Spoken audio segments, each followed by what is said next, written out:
রে বন্ধু আকরাম, এই ব্রাজিল আছে যেন মন খারাপ করে বসে আছো? আরে না রে বন্ধু, অন্য একটা কারণ আছে। কি কি সমস্যা বল? তোর কাছে বলা যাবে না, তুই এবার একটা আর্জেন্টিনার সাপোর্টার।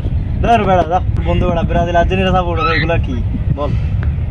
তাইলে তোর কাছে বিষয়টা শেয়ার করা যায়। দেখ, আমি কিন্তু বন্ধু যুক্তিবিদ্যা নিয়ে লেখাপড়া করছি। 3 মাস 10 দিন একবেলা আমি ক্লাস করছি, তাহলে তুই বুঝতে পার আমি একটা যুক্তিবিদ্যার একটা স্টুডেন্ট। তুই লেখাপড়া করছো না? হ্যাঁ করছি। ছোটবেলায় স্বরবর্ণ ব্যঞ্জন বর্ণ করছো?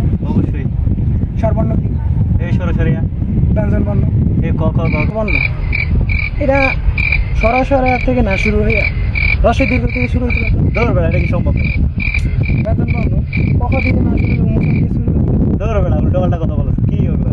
উল্টো পাল্টা কি বলবো? এটাই তাইলে তোরে একটা বিষয় বোঝাই। এই যে ব্রাজিল আর আর্জেন্টিনার কথা যদি আমরা বলি, তাহলে এখানে কার নাম আসে? Messi, Di Maria. ব্রাজিলে ব্রাজিলে যায় এই যে নেইমার, তোর অ্যান্থনি আছে, রিচার্লিসন আছে, এরা। এই যে গেল কালকে খেলা একটা হইল, এই খেলায় ব্রাজিল নেইমার ছিল না ছিল না। নেইমার রিচার্লিসন এরা ছাড়া কি দল গঠন হবে?